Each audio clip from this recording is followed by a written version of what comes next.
Okay, so What the Bat is a new game from What the Studios, who previously brought us What the Golf on flat screens.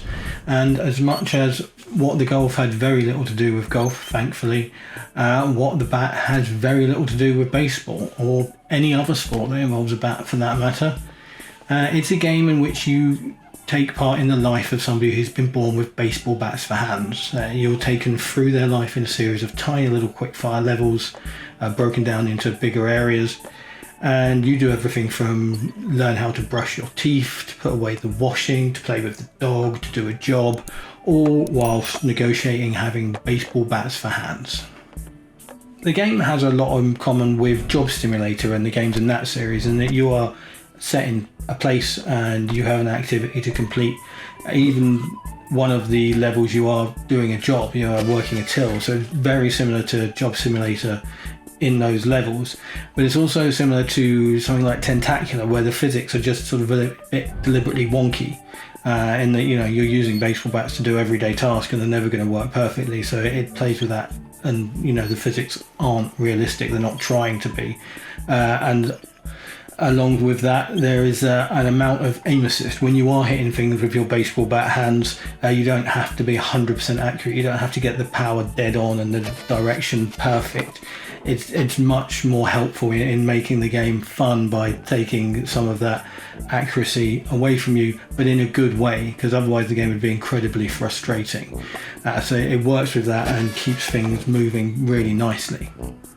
So as you play, there are levels, as I mentioned previously, where you're a child and you're brushing your teeth. You have to hit a toothpaste tube with one hand and catch it with the other, and then brush your teeth with it, and then do the same with your friend, who is an imaginary elephant.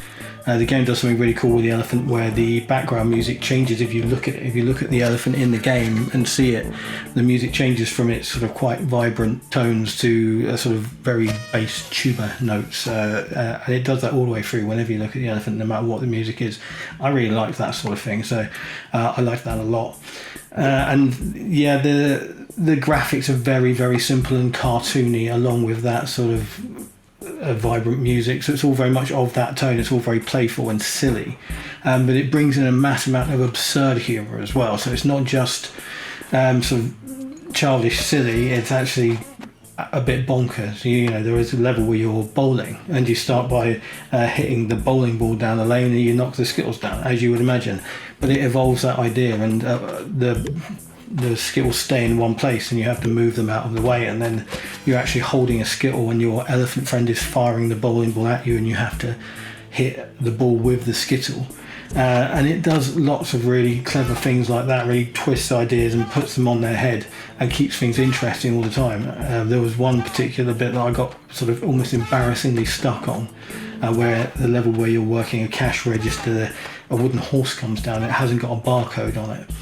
And it took me ages to figure out what to do with that. I won't spoil it for you because I thought that was quite a nice little moment. But it's lots of funny ideas, and it is a funny game. It is genuinely will make you laugh out loud more often than not. Usually when you get sort of stuck on those little bits, when you figure them out, it's genuinely funny. And if you were to cast this game to another screen, anyone watching you play would find it just as entertaining. With all that said, the design and the artistry in the game might be a bit too simplistic for some people might find it childish, and it is very cartoony, but it's sort of deliberately so, and it is sort of deliberately silly and absurd, and I know some people aren't going to really get on with that. They want more sort of deep stories and all that sort of thing, and this isn't a game for anyone who's into that sort of thing. That's not really what this is about. This is about a quickfire experience. Each of these little levels will take you seconds. Certainly early on, you will fire through the levels in no time at all, and that's what this game is about. It's about providing that sort of quickfire, fun, bright, exciting, and just genuinely very, very funny in an absurd way. So for people who want a bigger experience, this isn't the game for you. You're not going to get what you want from this game. You're not going to get, an orchestral soundtrack, and you're not going to get genre-defying visuals. That's not what this game's about at all. So that's sort of a word of warning there. I think you've got to know what you're getting into with this. If you've played WarioWare on any of the Nintendo systems, if you've played Job Simulator and the other games in that series like Cosmonious High, you're going to love What the Bat. If you played What the Golf, obviously you're going to love What the Bat.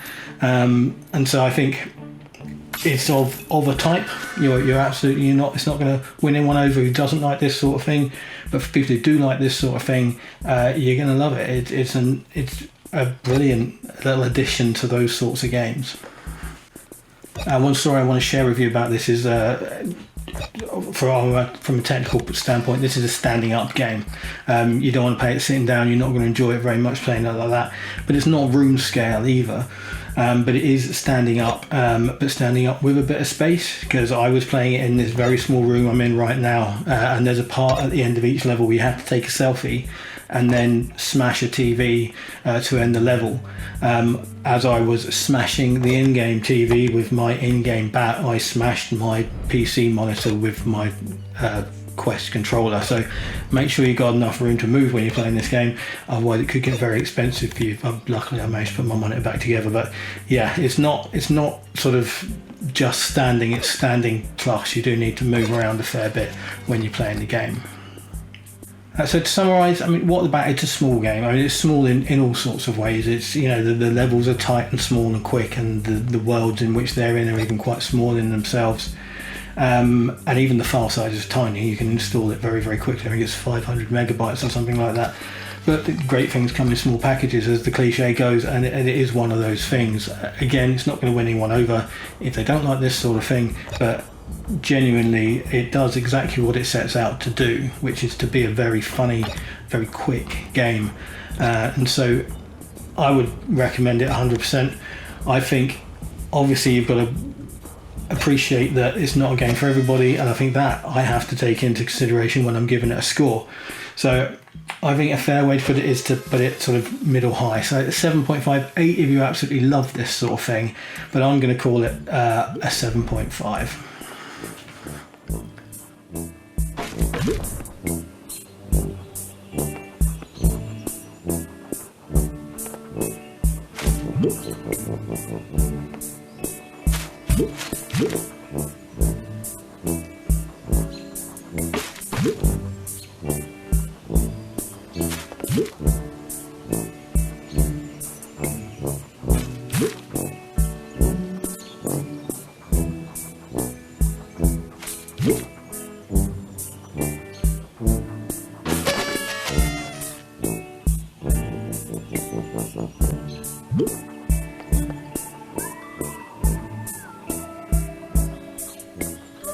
I'm just going to have to say fantastic, but that's rubbish. That's all I've got, mate. That's all I've got.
Shut up, Omar, it's not funny.